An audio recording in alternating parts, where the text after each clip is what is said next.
Hi, my name is Dr. Mahmood Mauji and I'm a peak performance coach for dentists. What I wanted to talk about this morning is I wanted to talk about there's a lot of times when we don't know what we're going to do. So we've come out of university or we've been working for X amount of time and we don't know, do I become an orthodontist or become an endodontist? Everyone's saying out there, you have to have a practice, I have to be a principal. And sometimes even though you don't want to do something, you go and do it because other people are telling you what to do. So how is it that you can find out the best thing which you should do for yourself?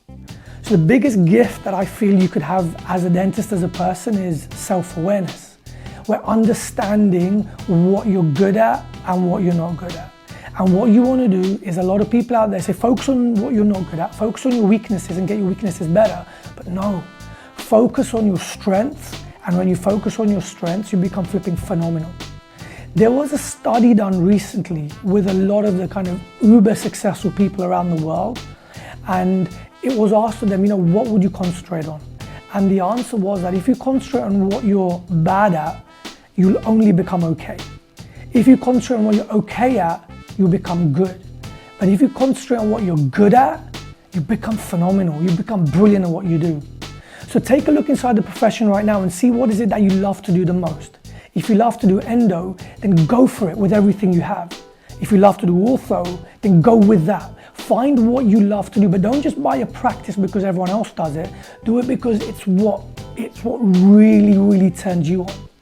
So a few months ago, I had the privilege of speaking alongside Steve Wozniak. And Steve Wozniak, he's the co-founder of Apple. And he had so many stories about how him and Steve Jobs started up the business in 1975. And one of his biggest stories, which had a massive impact on me, and Walter Isaacson writes this in Steve Jobs' biography as well.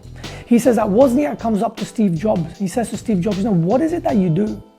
Because Wozniak was the tech guy behind Apple. He's the one who created all the tech. Steve Jobs didn't do any of the tech. And Wozniak goes to Jobs, what is it that you do? You're not a marketer, you're not a coder, you're not a programmer. What is it that you do? And Steve Jobs gave the most phenomenal answer. He looked at Wozniak and he said, look, musicians play the instruments, I play the orchestra. I loved that answer. Why? Because Jobs knew what he was good at. He was good at building teams. He didn't enjoy the tech. He didn't want to do that. So he kept away from it. So he focused on what he was good at and he built up the most amazing empire from that. So what I want you to do is look at what you love to do and really go all in on that. And if it's a practice, then go get a practice. If it's endo, be an endodontist. If it's ortho, go do ortho. Do whatever it is that you are great at, because when you do what you're good at, you become phenomenal.